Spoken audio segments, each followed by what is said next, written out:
Reconditioning your back, a new type of exercises for lower back pain. To understand how to recondition your back, beyond the idea that certain exercises promise to do that, you need to understand what's behind most back pain and what back exercises must do to alleviate it. There are more effective and less effective systems of exercise for the relief of back pain. Advocates of strengthening and stretching exercises point to yoga, Pilates, therapy ball exercises, and various programs of stretches. These exercises have a degree of efficacy with mild to moderate back pain. With more severe cases, however, a specific kind of exercise is needed for fast and definitive improvement, days or weeks, rather than months or years. Numerous writers on back exercises for lower back pain say back exercises can provide relief, even long-term relief. Therapeutic exercises form a key part of any physical therapy program for back pain. First, a brief overview of back pain. Overview. Most back pain comes from muscles triggered to stay tight by brain-level conditioning. Conditioning means learned or acquired habit patterns. According to a writer at webmd.com, on the topic, low back pain, cause. Most low back pain is triggered by some combination of overuse, muscle strain, and injury to the muscles, ligaments, and discs that support the spine. Muscle strain generally means muscle-bound muscles. Muscle-bound muscles generate pain through muscle fatigue and soreness.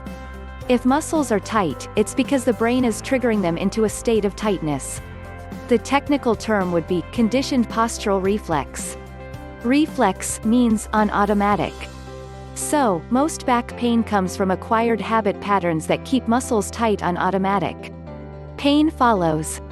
Tight back muscles pull vertebrae, back bones, tight and close together, causing friction between neighboring vertebrae, facet joints, leading to facet joint irritation, facet joint syndrome.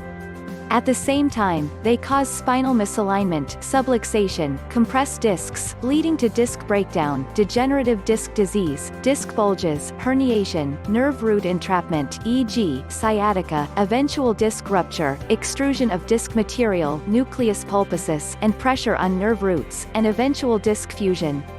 That about covers the range conditions associated with back pain, and, except for violent accidents, they all trace back to neuromuscular conditioning.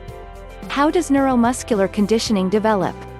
Another name for neuromuscular conditioning is habits of posture and movement. Most movements, you may notice, occur on automatic once set into motion. That's because you've learned them previously and now only need to intend them for them to occur and to make minor adjustments of movement to meet the need of your activity. In other words, you've learned habits of movement. That's how excessive back muscle tension and back pain form. The formation of a back muscle tension habit, through any of these three routes, repetitive motion, violent accident, or emotional stress, all make their impression on movement memory, muscle memory, all lead to and underlie most back pain. That simplifies matters. When we think of learning, we think of memories formed by repetition, drill, and an experience of some intensity. In other words, repetitive motions and accidents produce enough of an impression on the brain to create a memory of how movement should be, to create a tension habit and habits of movement. Understanding the way out. Most articles on back pain revolve around a few common approaches. Strengthening, stretching, warming up before activity, good posture, good structural support. All of these approaches are ways of coping with a poorly conditioned back. However, they don't go deeply enough to change that conditioning to the point of a definitive end to back trouble. Let's hear from some of these writers, just to be able to make my point in relation to something specific. With regard to dynamic lumbar stabilization exercises, writer Nishanth Reddy has this to say in his article, Physical Therapy for the Lower Back, How to Prevent and Treat Lower Back Pain. The first thing that a physical therapist does is to look for the patient's neutral spine. Afterwards, when the patient is in that position, the back muscles are then exercised in order to teach the spine how to stay in this position. The basic error in this kind of thinking is of teaching the spine how to stay in this position. You can't bend over, you can't twist, you can scarcely move while keeping your spine in a neutral position. So, regardless of whether it is the standard of treatment for back pain, it is limiting and impractical, and we can scarcely consider it a definitive cure for back pain, and I think you will find that therapists agree with me. Dr. Graham Teague, an accepted expert in the structural field, advocates releasing tension in the hip flexors and improving the strength of the abdominals. While releasing tension in the hip flexors allows for a more erect carriage of posture, improving the strength of the abdominals does not change the conditioning of the back muscles, but only brings temporary relief as long as the person keeps their abdominal muscles tight, not needed by someone with a normal or healthy back. On the website for the National Institute of Neurologic Disorders and Stroke, on the topic, "How is back pain treated?" the writer states, "Exercise may be the most effective way to speed recovery from low back pain and help strengthen back and abdominal muscles. Since the brain controls the tension and strength of muscles, and through that, muscle tension, length and posture, the brain's control of muscular action is a major key to ending back pain. In other words, the effect of strengthening and stretching exercises comes almost entirely from learning better control of back muscle action. It's not added strength or added stretch, but added control, which regulates muscle strength and length, degree of stretch and tendency to spasm, posture, and degree of muscle fatigue, soreness. Since our brain has learned its way into your back pain, we must teach it the way out. That's the key to effective back exercises. That point understood, we understand that the most direct route back to comfort is learning better regulation of muscle tension and movement, which leads to better posture and movement and which leads out of strain to ease. That kind of learning works in reverse to the other kind of conditioning that creates back pain to create a new, automatic, healthier pattern of back muscle conditioning. That kind of learning makes efforts at maintaining good posture, maintaining neutral spine position, or holding adjustments unnecessary because your good condition is now automatic, your new baseline or habit of natural movement, like anyone else with a good back. As with all methods and techniques for accomplishing anything, there exist more effective ways and less effective ways. First, a description of a less effective way, a quote from writer Dave Powell, in his article, Ouch! Prevent lower back pain, makes my point. First, notice the regimen he recommends, then notice, in his own words, the expected outcome. First of all, you stand up, stand tall, tuck in your chin and then tuck your tail in. This recommendation amounts to holding a certain posture and alignment. While there's a measure of truth in his recommendation, e.g., good ergonomics in your work situation, his recommendation instills additional patterns of muscular holding, tension, to counter the habitual ones. Lower back pain prevention means you must think and plan before you carry out a tough task. This will minimize the stress you put upon your back and very much reduce the risk of episodes of lower back pain. In other words, he implies that you can't be carefree about your movements and expect to be free of back pain. I differ from these writers. I say, based on my experience and that of my colleagues in the field of clinical somatic education, who have worked with thousands of clients over the years.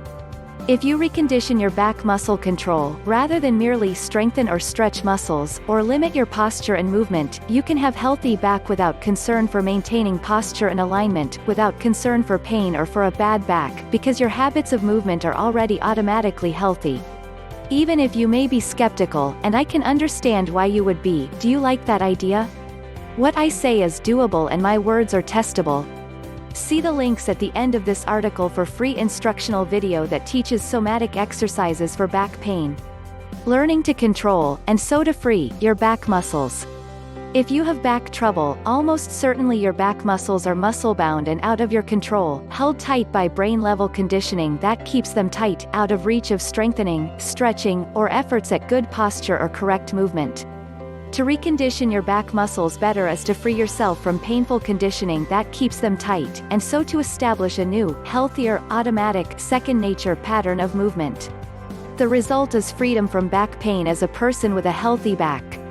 Moreover, it doesn't matter, in most cases, how long you have been in your condition, you can correct it fairly quickly using an approach that treats the underlying cause. That's it, in principle. An entirely different, new, form of therapeutic exercise. Somatic exercises free you from habituated back muscle tension and establish a healthier pattern by dissolving the grip of the old habit pattern and imprinting a new sense of movement and control into your memory. In other words, they teach your brain a new pattern of muscular control. The way they dissolve the grip of the old habit pattern is by triggering, in the problem areas, a neuromuscular response similar to yawning.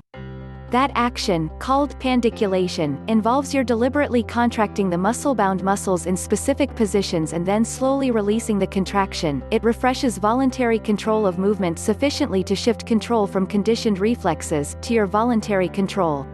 The immediate result is a relaxation of habitual tension patterns. The way they teach your brain a new pattern of control is the same way as you learn any other pattern of control, by practicing the new pattern until it is as familiar to you as the old pattern. At that point, you're set free. You don't have to hold on to the new pattern because it's a pattern of freedom.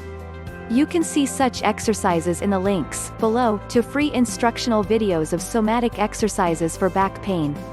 Because somatic exercises are designed specifically for learning muscular control, muscle memory, or movement memory, they target the central process of effective back exercises for lower back pain and other locations of pain, as well, and accomplish what is ordinarily sought through strengthening, stretching, efforts at good posture or good body mechanics. Here are the elements of somatic exercises.